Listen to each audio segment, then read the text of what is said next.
꽃을 우리 신동희 집사님 이렇게 또 사랑으로 섬겨주셨습니다. 감사를 드립니다. 우리에게 주시는 하나님의 말씀 우리 함께 찾아 봉독해 보도록 하겠습니다.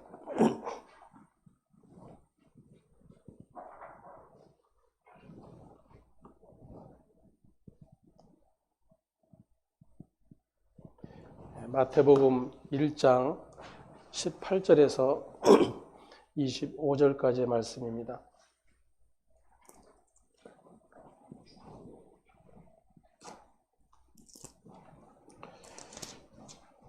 함께 봉독하겠습니다. 예수 그리스도의 나심은 이러하니라. 그의 어머니 마리아가 요셉과 약혼하고 동거하기 전에 성령으로 잉태된 것이 나타났더니 그의 남편 요셉은 의로운 사람이라 그를 드러내지 아니하고 가만히 끊고자 하여 이 일을 생각할 때에 주의 사자가 현몽하여 이르되 다윗의 자손 요셉아 내 아내 마리아 데려오기를 무서워하지 말라. 그에게 잉태된 자는 성령으로 된 것이라. 아들을 낳으리니 이름을 예수라 하라. 이는 그가 자기 백성을 그들의 죄에서 구원할 자이심이라 하니라. 이 모든 일이 된 것은 주께서 선지자로 하신 말씀을 이루려 하심이니 이르시되 보라 처녀가 잉태하여 아들을 낳을 것이요 그의 이름은 임마누엘이라 하리라 하셨으니 이를 번역한즉 하나님이 우리와 함께 계시다 함이라. 요셉이 잠에서 깨어 일어나 주의 사자의 분부대로 행하여 그의 아내를 데려왔으나 아들을 낳기까지 동침하지 아니하더니 낳음의 이름을 예수라 하니라. 아멘. 온풍기를 꺼주십시오.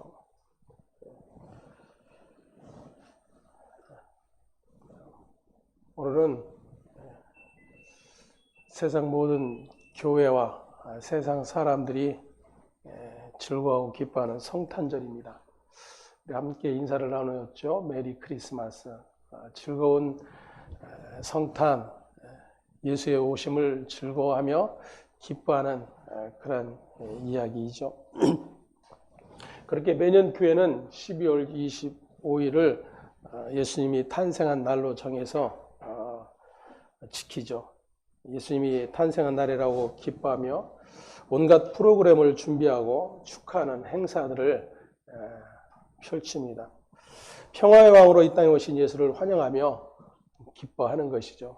무엇보다도 12월은 그래서 교회가 가장 바쁜 그런 달이기도 합니다. 성탄을 준비해야 하고 또 새로운 신년을 또 준비해야 하기 때문이죠. 그렇게 교회는 예수님의 오심, 탄생한 날, 그날을 기뻐하며 즐거워합니다.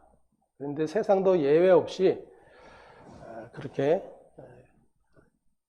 특별한 날로 여기고 축제를 벌이고 온갖 행사들을 마련하기에 분주합니다. 제가 어느 날 어떤 건물을 이렇게 지나가는데 그 안에 너무나도 멋진 크리스마스 트리가 장식이 되어 있었어요. 거기에는 예외 없이 엑스마스 이렇게 쓰여 있었습니다. 거기에는 메리 이렇게 되어 있죠.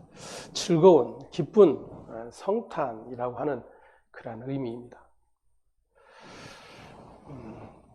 잠시 마음이 슬퍼졌어요. 주님이 과연 이러한 것들을 기뻐하실까?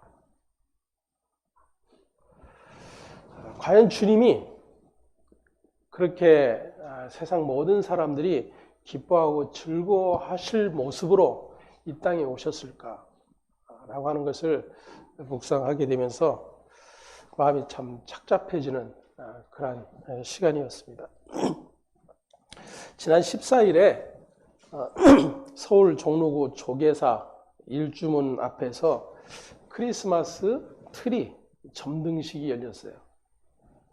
이 자리에는 대한불교 조계종 총무원장인 진우 스님과 한국천주교 주교회의 김희중 대주교 그리고 한국기독교교회협의회 총무인 이홍정 목사가 참석을 했습니다. 이 자리에서 조계종 총무원장 진우 스님은 이렇게 축사를 했어요. 사랑과 평화를 전하러 오신 아기 예수님의 탄생을 축하합니다. 종교가 다름에도 오늘 이 자리를 만들어 축하하는 것은 예수님과 부처님의 가르침이 다르지 않기 때문입니다. 이렇게 성탄의 축하 메시지를 전했어요. 여러분은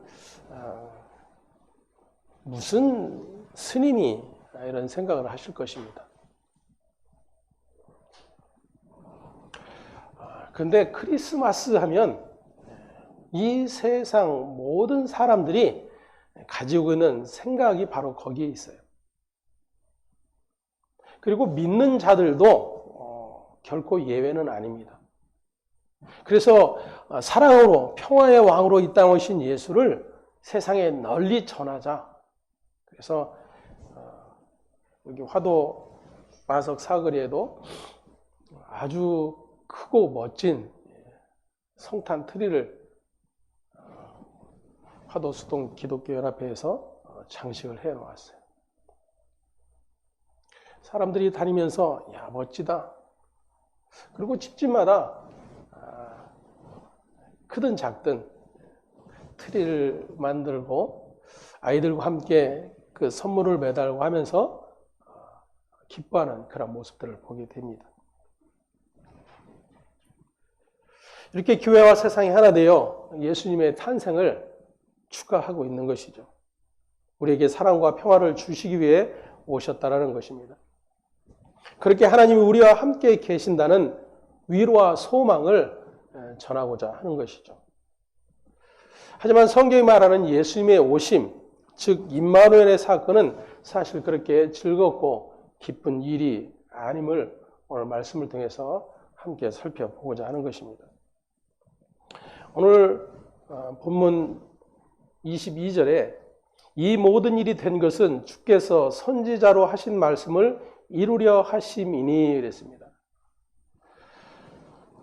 다시 말하면 예수님이 지금 마리아에게 잉태되어 곧 세상에 나오게 될 텐데 이 모든 사건이 하나님으로부터 이루어진 일이라고 하는 것을 요셉에게 가르쳐 주고 있습니다. 그래서 두려워하지 말고 마리아를 데려와라 이야기를 하는 것이죠. 주께서 선지자로 하신 말씀, 그 선지자는 다름 아닌 구약의 선지자였던 이사야 선지자입니다. 다시 말하면 하나님께서 구약 이사야 선지자에게 주셨던 그 말씀, 다시 말하면 그 약속이 이제 드디어 이루어지고 있다라고 하는 것을 가르쳐주고 있는 그런 내용인 것입니다. 보라 처녀가 잉태하여 아들을 낳을 것이요 그의 이름은 임마누엘이라 하리라 하셨으니, 그리고 그 임마누엘이라고 하는 단어를 해석을 해주고 있죠. 임마누엘의 단어의 뜻이 뭐라고 해석이 되어 있습니까? 하나님이 우리와 함께 계시다 함이라.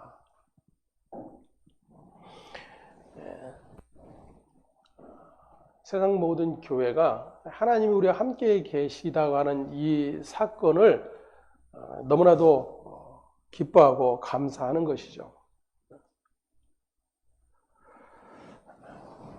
그래서 교회는 세상을 향해서 소리칩니다.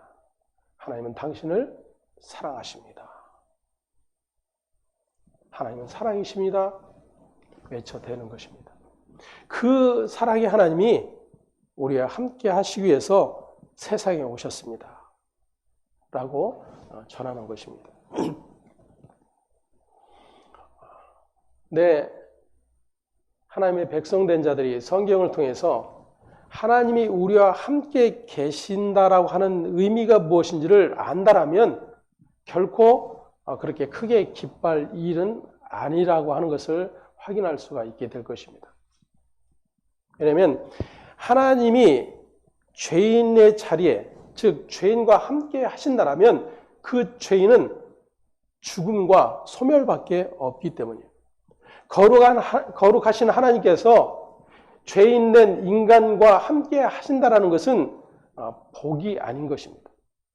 다시 말하면 그것은 심판이며 소멸이 될 수밖에 없는 그러한 일이기 때문인 거예요. 이사야 선지자를 통해서 하나님이 말씀하신 내용도 역시 마찬가지로 그러한 의미를 담고 있습니다.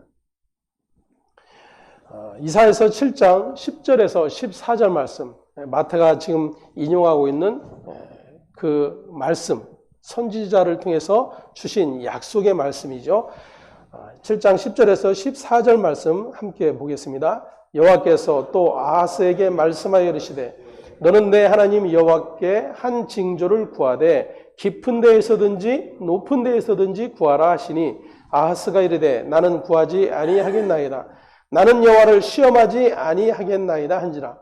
이사야가 이르되 다윗의 집이여 원하건대 들을지어다. 너희가 사람을 괴롭히고서 그것을 작은 일로 여겨 또 나의 하나님을 괴롭히려 하느냐? 그러므로 주께서 친히 징조를 너에게 주실 것이라. 보라 처녀가 잉태하여 아들을 낳을 것이요 그의 이름을 임마누엘이라 하리라. 아멘. 마태는 지금 이사야 선지자를 통해서 말씀하셨던 그 하나님의 말씀의 뜻이 그 아들 예수 그리스도의 탄생을 통해서 이루어지게 될 것을 예고하고 있는 것입니다.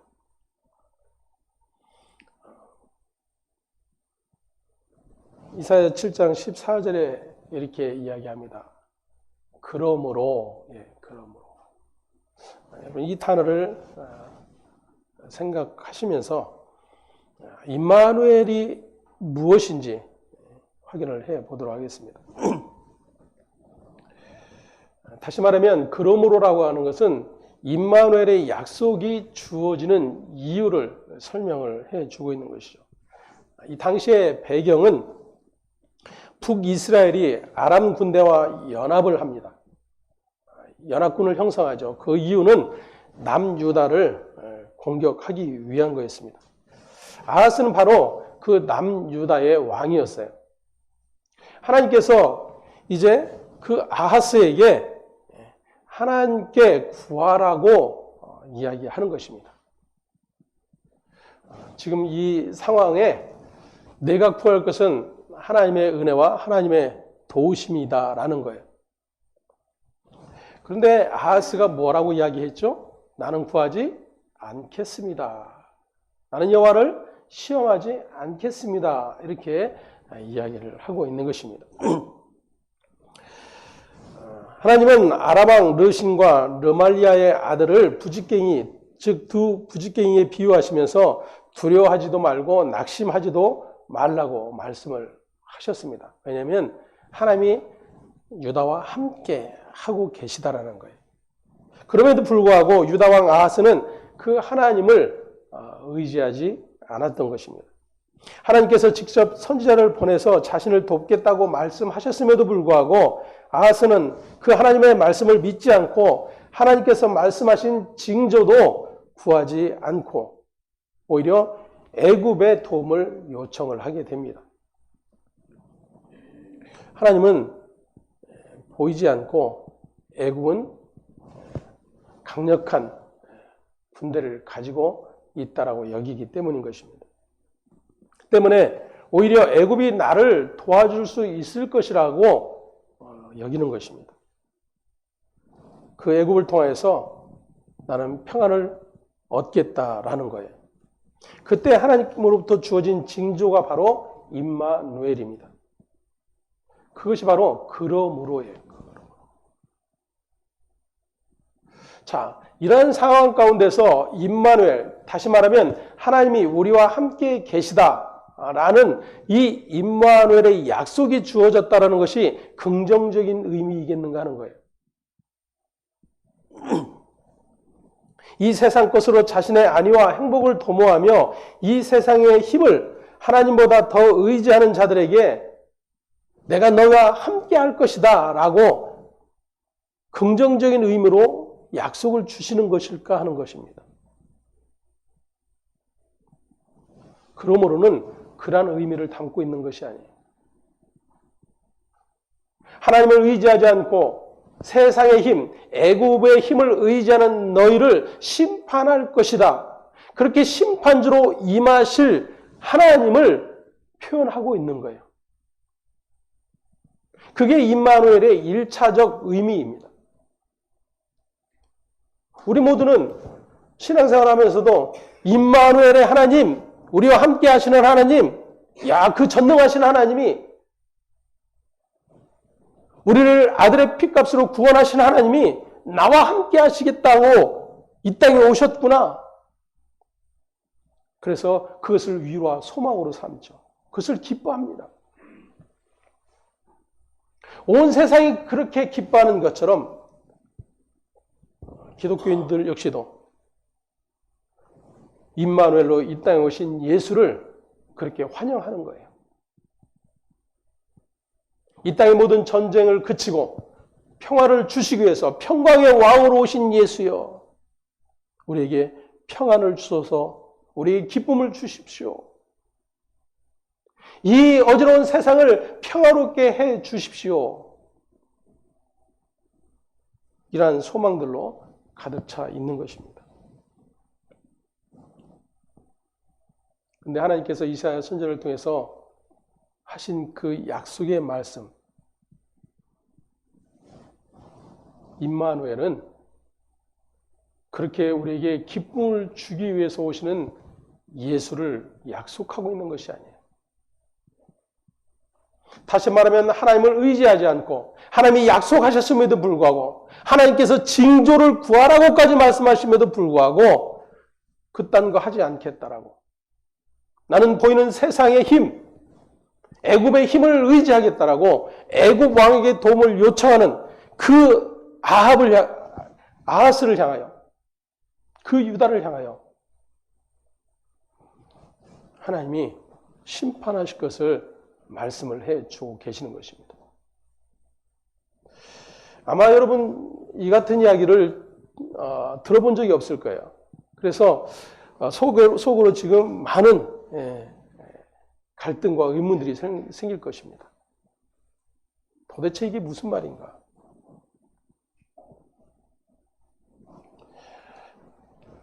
그래서 우리는 말씀을 통해서 이 같은 것들을 계속 확인을 해야 합니다. 이사야서 7장 8절과 9절의 말씀 함께 봅니다. 대저 아람의 머리는 다메섹이요 다메섹의 머리는 르신이며 65년 내에 에브라임이 패망하여 다시는 나라를 이루지 못할 것이며 에브라임의 머리는 사마리아요 사마리아의 머리는 르말리아의 아들이니라. 만일 너희가 굳게 믿지 아니하면 너희는 굳게 서지 못하리라 하시니라. 아멘. 이 말씀을 보면 임마누엘이라고 하는 징조가 유다에게 주어지기 전에 믿음이 요구되고 있음을 알 수가 있습니다. 다시 말하면 하나님을 믿고 의지하지 않는 유다는 굳게 설 수 없다라고 하나님께서 말씀을 하고 계시는 것입니다. 그럼에도 불구하고 아하스가 징조도 구하지 않고, 다른 말로 하나님을 신뢰하지도 않고 믿지도 않고 의뢰하지도 않으며 세상 다른 힘, 즉 애굽에 자신의 안녕과 평안을 맡기고 있는 것입니다. 이러한 유다에게 심판의 말씀으로 주어진 징조가 바로 임마누엘인 것입니다. 그렇게 예수님이 임마누엘로 이 땅에 오신 것은 1차적으로 심판의 목적으로 오신 것입니다. 그런데 세상은 자기에게 복이나 주는 하나님, 자신의 문제를 기적적인 방법으로 도와서 해결해 주시는 하나님, 자신의 소원을 만사형통으로 이루어 주시는 산타클로스 같은 하나님으로서의 임마누엘만 생각할 뿐이라는 것입니다. 심판하시는 하나님에 대해서는 전혀 관심이 없는 것입니다. 이사야 7장 3절에 이렇게 말씀하고 있습니다. 함께 봅니다. 그때 여호와께서 이사야에게 이르시되 너와 내 아들 스알야숲은 윗 못 수도 끝 세탁자의 밭 끝 큰 길에 나가서 아하스를 만나. 이사야에게 하나님이 말씀하시죠. 아하스를 만나러 가라. 다시 말하면 내 말을 전해라 라고 하시면서 누구와 함께 가라고 말씀하시냐면 그의 아들과 함께 가라고 말씀을 하고 계세요. 이사야가 아하스에게 하나님의 말씀을 전하러 가서 이 임마누엘의 징조를 알릴 때에 그의 첫 아들 스알 야숲을 데리고 갑니다. 이 스알 야숲의 이름의 뜻이 남은 자만 돌아오리라 라는 뜻이에요. 하나님께서 이사야에게 아들을 주시고 그 아들의 이름을 지어주셨어요. 스알 야숲이라고. 그 이름의 뜻이 남은 자만 돌아오리라 라는 뜻이에요. 하나님은 하나님 이외에 세상의 힘을 의지하며 자신의 안위와 행복을 추구하는 죄인들을 전부 심판하시고 그 중에 당신의 남긴 자들만 구원해 내실 것을 전하시는 그러한 말씀인 것입니다.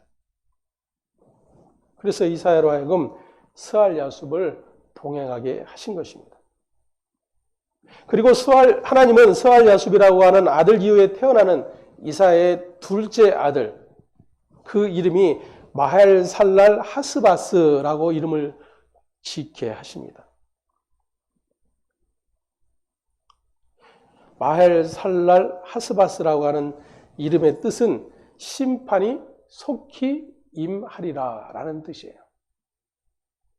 다시 말하면 하나님께서 이사야 선지자에게 아들 둘을 통해서 하나님께서 어떤 일을 행하실 것인지를 드러내고 계신 거예요.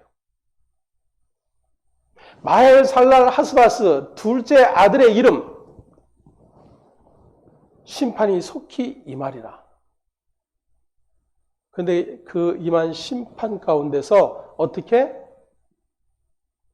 스알 야숲 남은 자가 돌아오게 될 것이다 라고 하는 약속이 주어지는 거예요.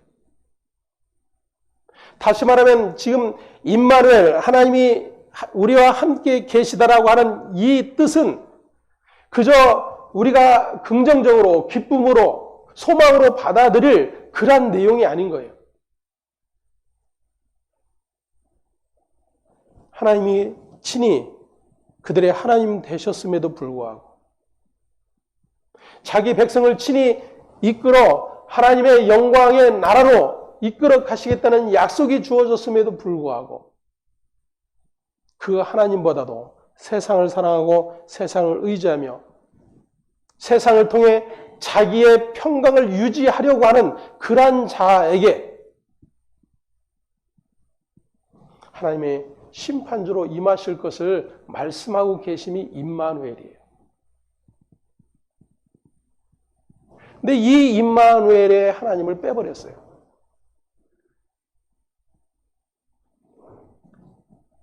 심판이 속히 임하리라고 하는 이 하나님의 약속이 담긴 그 임마누엘은 다 제거해버리고 남은 자가 돌아오리라. 그렇게 평강으로 평화의 왕으로 오시는 예수, 우리에게 소망과 기쁨과 평안을 주시는 예수, 그런 예수를 외치다 보니까 주지 스님마저도 부처와 예수가 동일하다라고 이야기하는 거예요.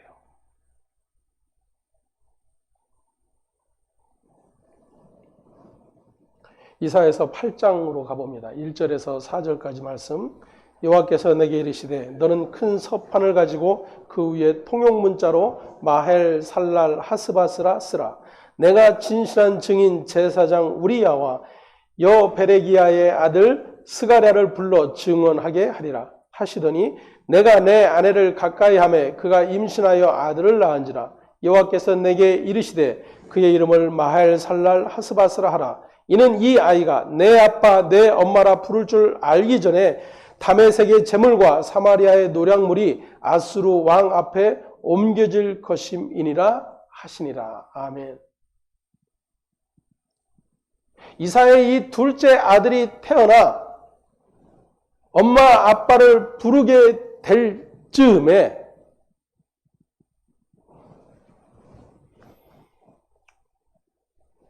하나님께서는 북이스라엘을 심판하실 것을 말씀을 하고 계시는 거예요. 하나님께서 당신만을 의지하지 않는 인간 세상의 폐역함을 완전히 심판하여 쓸어버리시고 당신이 택하신 자들만 남기시겠다라고 하는 뜻을 드러내고 계시는 것입니다. 이 같은 사실을 이사야의 두 아들의 이름 안에 넣어서 경고하고 계시는 거예요. 이사야 8장 18절로 가봅니다. 보라, 나와 및 여호와께서 내게 주신 자녀들이 이스라엘 중에 징조와 예표가 되었나니. 무엇이 되었다고요? 징조와 예표가 되었다. 다시 말하면 스알 야숲, 남은 자가 돌아오리라, 마엘 살랄 하스바스, 심판이 속히 임하리라라고 하는 이 일들, 그 일들을 하나님께서 이루시겠다라고 두 아들의 이름을 통해서 징조와 예표로 주셨다라고 이사야가 기록을 하고 있는 것입니다. 이는 시온산에 계신 만군의 여호와께로 말미암은 것이니라. 아멘. 만군의 여호와가 이사야에게 징조와 예표를 주었는데 두 아들의 이름으로 준 것이죠. 두 아들의 이름 스알야숲은 남은 자만 돌아오리라, 마헬 살랄 하스바스, 심판이 속히 임하리라. 다시 말하면 하나님께서 약속하신 것은 심판이 속히 임하는데 하나님께서 남긴 자들이 남아 돌아오게 될 것을 약속해 주고 있는 말씀인 거예요. 이것이 잘 아시는 대로 이사야서의 렘넌트 사상이에요. 다시 말하면 남은 자 사상입니다. 임마누엘은 바로 그렇게 심판과 남겨짐이라고 하는 복음의 현실을 정확하게 보여주고 있는 것입니다. 하나님의 택한 백성 이스라엘에게 주어진 임마누엘은 그렇게 바로 우리 안에 담겨있는 죄의 존재들을 부수어내시는 임마누엘이에요. 우리는 그러한 것에 전혀 신경을 쓰지 않습니다. 마태가 기록한 것처럼 아들을 낳으리니 그의 이름을 예수라 하라. 다시 한번 확인해 볼까요? 그 예수의 이름의 뜻이 뭐라고요? 자기 백성을 그들의 죄에서 구원할 자.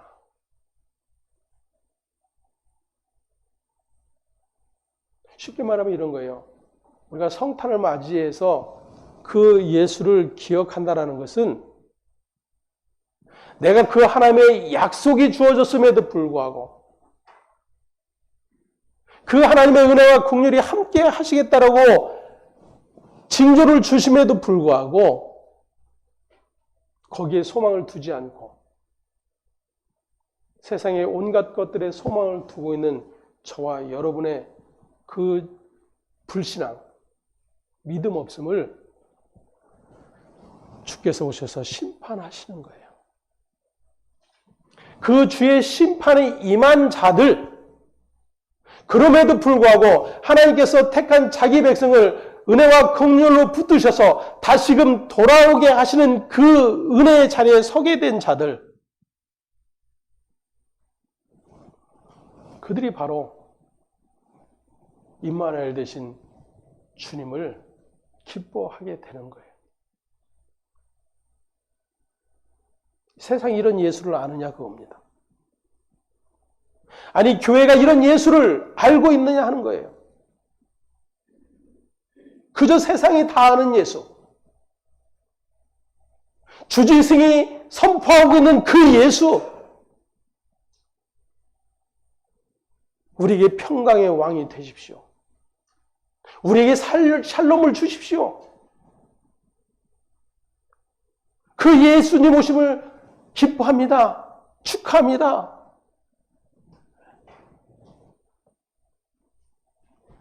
온갖 행사들을 만들어 자기들끼리 즐거워하는 것이죠.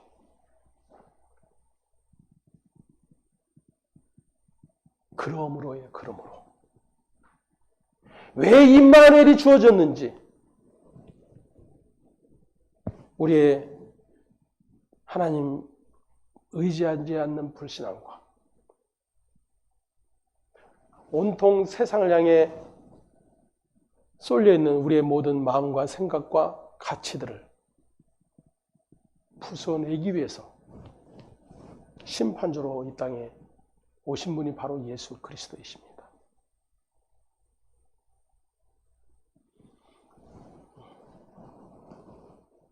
메리 크리스마스인가요? 그것이 확인된다라면 메리 크리스마스가 될 수 있겠습니까?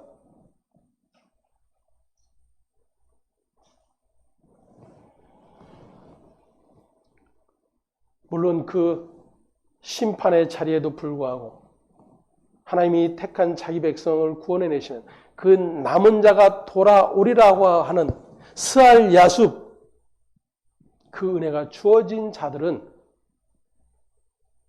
그 모든 과정을 확인하고 기뻐할 수가 있겠죠. 과연 성탄이 그러한 기쁨으로 고백되어지고 있는가 하는 것입니다.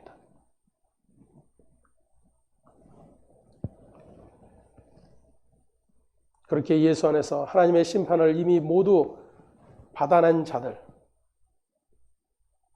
왜냐하면 하나님의 심판을 모두 받아내기 위해 하나님의 아들 예수가 이 땅에 오셨기 때문입니다. 그리고 하나님의 백성들, 즉 남은 자들의 모든 죄를 뒤집어 쓰고 심판을 친히 받아내신 것이죠. 그것이 바로 십자가의 죽으심의 사건입니다. 예수님이 말씀하시죠.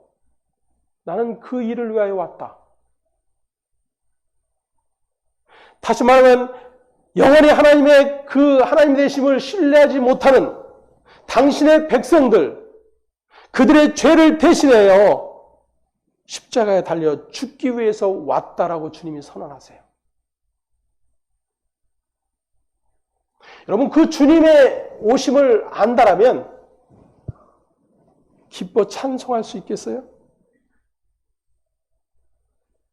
그 주님의 십자가의 죽으심으로 말미암아 그 남은 자의 자리에, 은총의 자리에 서게 된 것이 믿음 안에서 확인되었다라면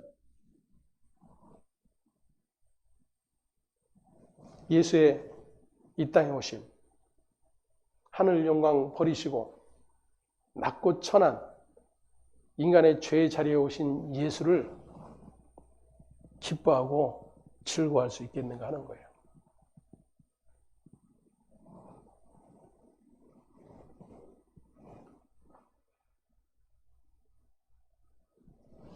그렇게 예수 안에서 하나님의 심판을 이미 모두 받아낸 자들을 남은 자, 곧 교회라 부르는 것이고, 교회는 그들이 이 세상에서 하나님의 심판의 현실을 삶 속에서 경험해내야 하는 삶을 가리켜 자기 부인이라고 이야기하는 것입니다. 즉 이것이 임마누엘이에요. 그것이 바로 임마누엘의 주님이 저와 여러분의 삶 속에서 일하시는 일인 것입니다. 그래서 그 주님이 이 땅에 오시자마자 2살 미만의 아이들이 모두 살해되는 사건이 일어나게 되는 거예요. 겉으로 보면 헤롯이 분에 못 이겨 그 예수를 찾아내지 못한 그 일로 인해서 2살 아래의 아이들을 다 살해하는 사건을 저지르죠.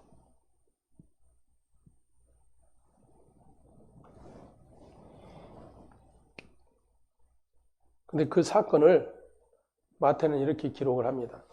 2장 16절에서 18절 말씀 함께 보겠습니다.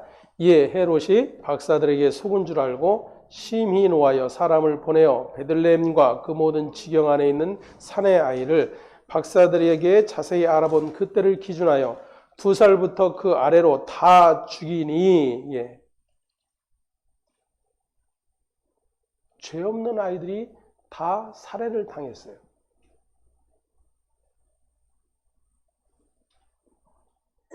우리는 흔히 이야기하죠. 무슨 죄가 있길래?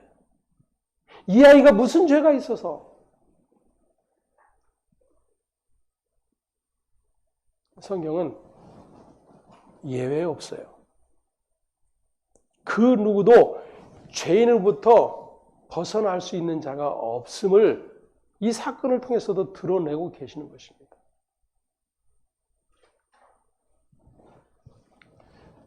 (17절) 함께 봅니다. 이에 선지자 예레미야를 통하여 말씀하신 바 라마에서 슬퍼하며 크게 통곡하는 소리가 들리니 라헬이 그 자식을 위하여 애곡하는 것이라. 그가 자식이 없으므로 위로받기를 거절하였도다 함이 이루어졌느니라. 아멘.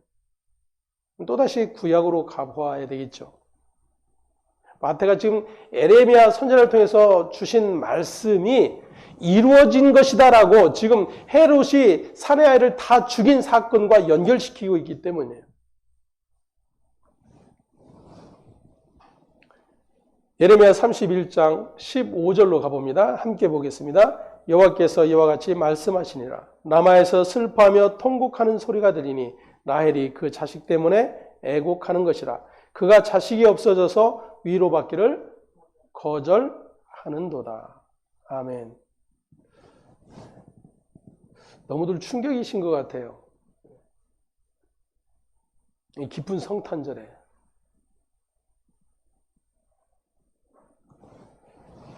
이 말씀이 기록된 31장, 예레미야 31장은 바벨론으로 끌려간 유다가 다시 이스라엘로 돌아오게 될 것이다라는 약속이 주어지고 있는 장이에요.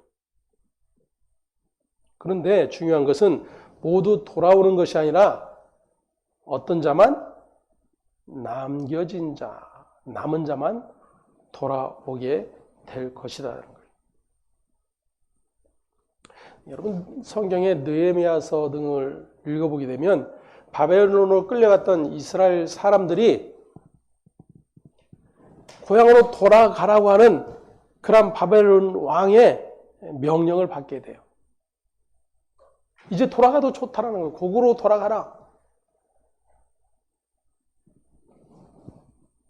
그럼에도 불구하고 바벨론에 살던 이 이스라엘 백성들이 소수만 돌아오게 돼요. 소수만.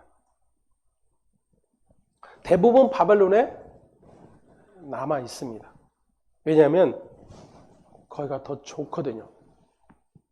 이제 바벨론에서 정착하고 살만하거든요. 그런데 돌아갈 고향 예루살렘은 모든 것이 황폐화되었고 짐승들이 거처하는 그런 황량함만 가득했어요.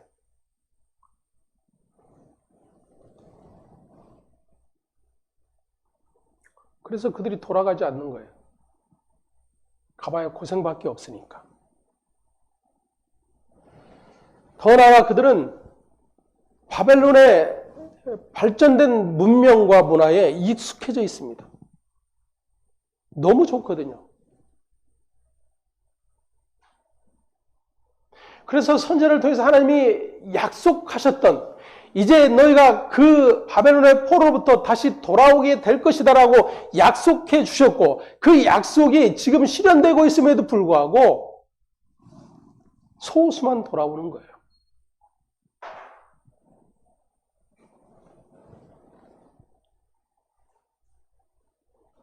그 바벨론에서 떠나 하나님의 나라로 상징되어지는 예루살렘으로 돌아가야 되는데 그래서 거기서 성전을 재건해야 되는데 그게 너무 고생스럽다고 하니까 돌아가지 않는 것입니다. 느헤미야서에 보면 그렇게 이미 유대에 돌아갔던 자들 그래서 성전을 재건하던 자들이 돌아와서 이런 이야기를 하는 거예요. 야, 가지마. 너무 힘들어. 너무 고생스러워. 먹고 살 그런 형편도 안 되고 거기 가서 고생할 필요 없어. 여러분 그런 말을 듣고서도 가고 싶은 마음이 생기겠습니까? 그마저도 가려고 했던 마음이 있었던 자들마저 포기하는 일들이 일어나는 거예요. 저와 여러분은 안 그러겠어요?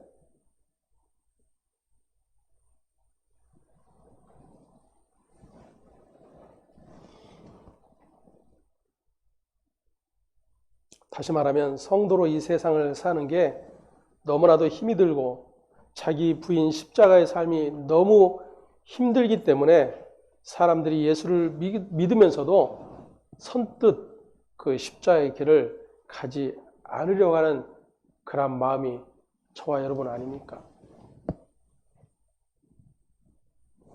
그래서 바벨론에서 나오지 않는 거예요. 애굽에서 나오지 않는 것입니다. 하나님이 그 이스라엘 가운데 찾아가시죠.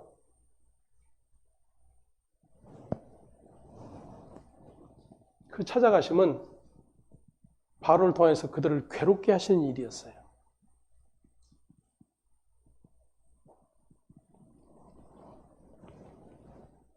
그렇게 예수님의 오심은 심판받을 이 세상과 하나님이 택하신 남은 자들이 뚜렷하게 구분되어지는 날이 되는 것입니다.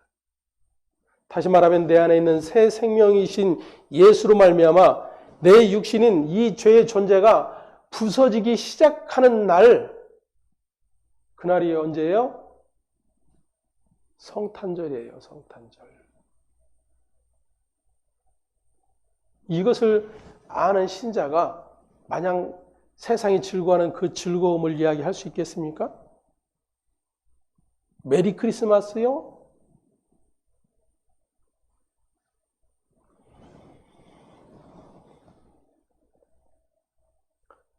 마태복음 1장 21절 다시 한번 함께 봉독합니다.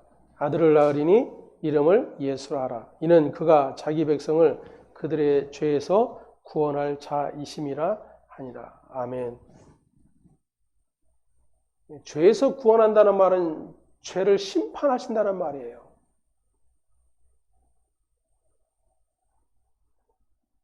죄를 심판하시되 그 심판의 자리에서 건져내시겠다라는 약속인 거예요.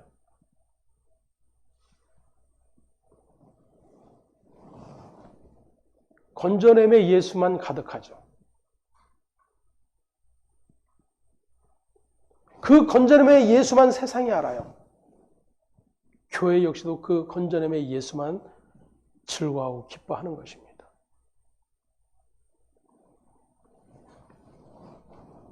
계시록 18장으로 가서 확인해 봅니다. 1절에서 4절까지의 말씀 함께 봅니다. 이 일 후에 다른 천사가 하늘에서 내려오는 것을 보니 큰 권세를 가졌는데 그의 영광으로 땅이 환하여지더라. 힘찬 음성으로 외쳐 이르되 무너졌도다 무너졌도다. 큰 성 바벨론이여 귀신의 처소와 각종 더러운 영이 모이는 곳과 각종 더럽고 가증한 새들이 모이는 곳이 되었도다. 그 음행의 진노의 포도주로 말미암아 만국이 무너졌으며 또 땅의 왕들이 그와 더불어 음행하였으며 땅의 상인들도 그 사치의 세력으로 치부하였도다 하더라. 또 내가 들으니 하늘로부터 다른 음성이 나서 이르되 내 백성아 거기서 나와 그의 죄에 참여하지 말고 그가 받을 재앙들을 받지 말라. 그의 죄는 하늘에 사무쳤으며 하나님은 그의 불의한 일을 기억하신지라. 아멘. 그럼 반드시 바벨론, 그 바벨론은 망하게 될 것입니다.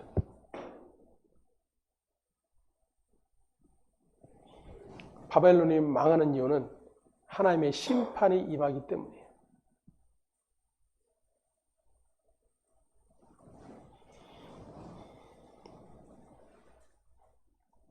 근데 그 심판의 자리에 하나님이 외치시죠. 내 백성아 거기서 나와라. 교회야 거기서 나와라. 다시 말하면 이게 무슨 말씀이에요? 교회는 결코 세상과 하나 될 수 없고 연합될 수 없고 세상이 가치로 여기는 것들을 가치로 여길 수 없다라는 거예요.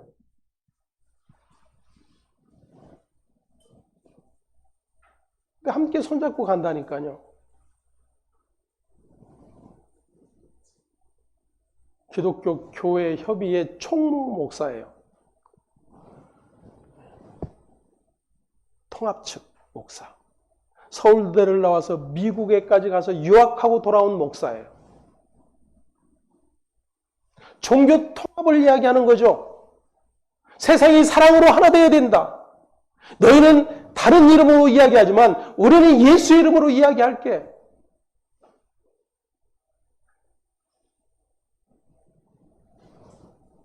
그 일을 원치 않는 세상은 없어요. 모두가 박수합니다. 그래, 종교가 그렇게 해야지. 서로 인정해주고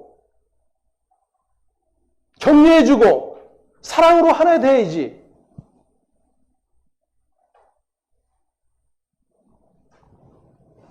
내 백성아, 거기서 나와. 왜요?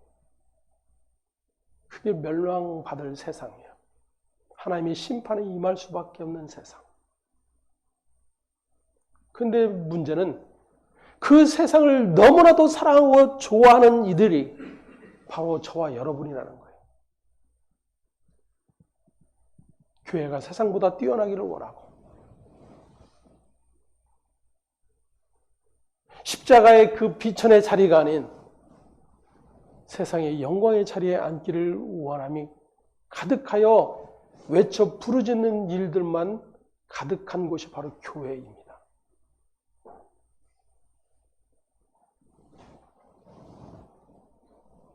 송구 영신예배, 신년예배, 특별 새벽 기도에 나와서 외쳐대는 게 뭐겠어요?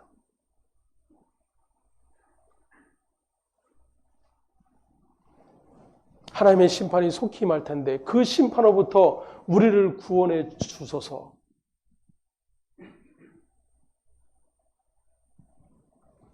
그러한 외침에 기도가 있습니까?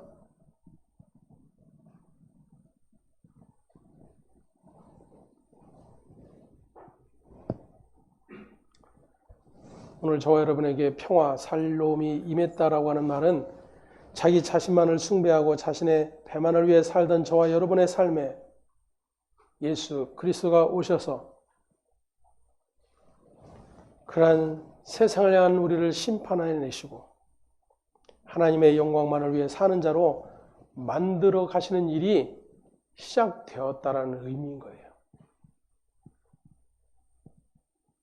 그런 의미라면 메리 크리스마스예요.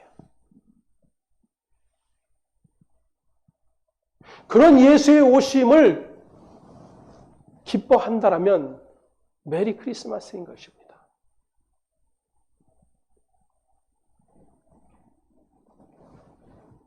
성탄은 그렇게 새 하늘과 새 땅을 소망하는 이들에게 메리 크리스마스인 거예요.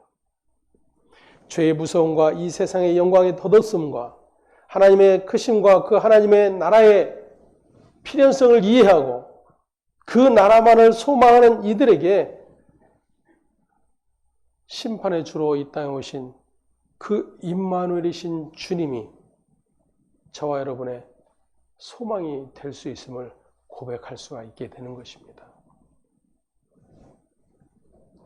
이러한 임마누엘의 주님을 확인하며 오늘 저와 여러분에게 진정으로 기쁜 성탄이 되어지기를 소망합니다.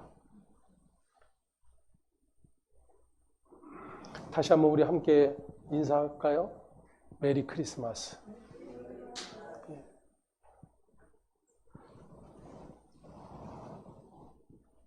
그 임마누엘 주님, 심판주로 오신 주님. 그럼에도 불구하고 당신의 택한 자들을 반드시 구원해 내시는 그 일을 이루시기 위하여 오신 그 예수의 오심.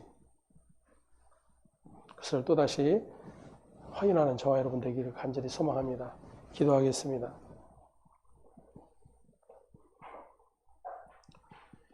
하나님 감사합니다.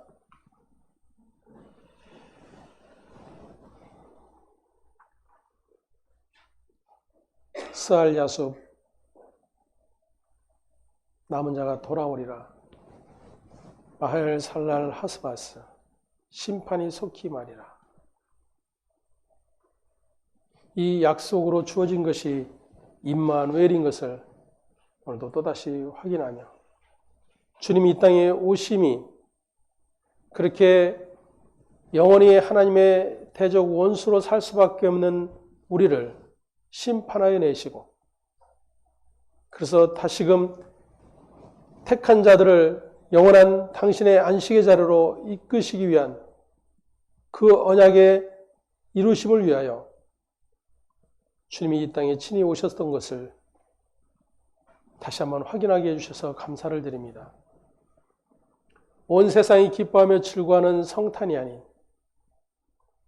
오늘 그렇게 예수의 오심으로 말미암아 나의 모든 존재적 모든 죄의 자리에서 친히 심판으로 십자가에 달려 죽으심으로 말미암아 그 하나님의 모든 심판을 받아내시고, 그로 말미암아 당신의 택한 남은 자들을 구원해 내신 그 하나님의 일하심과 아들 예수 그리스도의 오심의 사건이 오늘 우리에게 진정한 기쁨임을 또다시 확인하며 돌아갈 수 있도록 은총 베풀어 주셔서 감사를 드립니다. 하나님, 날마다 우리의 삶 속에서 그렇게 아버지께서 아들을 통하여 이루어내신 모든 일들이 어떻게 은혜로 우리에게 주어졌는지를 확인하며 끊임없이 세상을 향해 치달아 달려가는 우리의 걸음을 멈추어 바벨론에서 나오라고 외치시는 그 주님의 음성을 듣는 복된 자들이 되어줄 수 있도록 은혜 베풀어 주시옵소서. 감사와 찬송이 아버지께 있음을 고백하며 우리의 주 되신 예수 그리스도의 이름으로 기도합니다. 아멘. 함께 자리에서 일어나셔서 주님이 우리에게 가르쳐주신 기도의 말씀으로 찬송하고 마치도록 하겠습니다.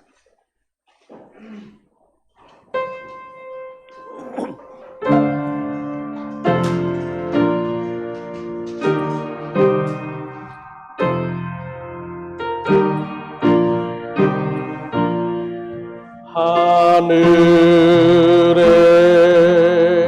계신 아버지, 이름 거룩하사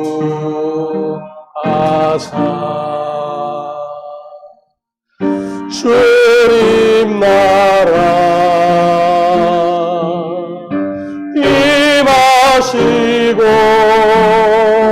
뜻이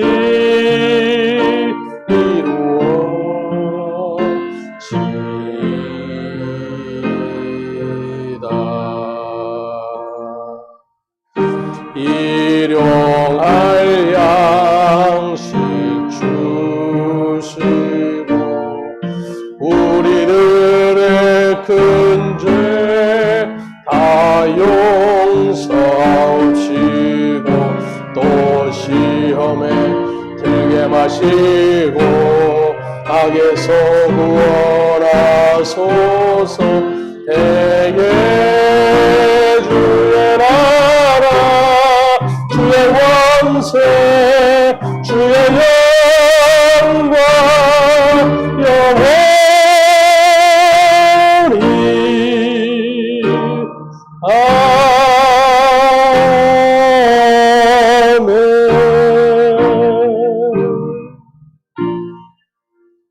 이제는 우리 주 예수 그리스도의 은혜와 하나님 아버지의 한량없는 사랑하심과 성령의 교통하심이 오늘도 임마누엘로 이 땅에 오신 예수 그리스도를 또다시 확인하고 돌아가는 사랑 모든 지체들 가운데 이제로부터 영원토록 함께 있을지어다. 아멘.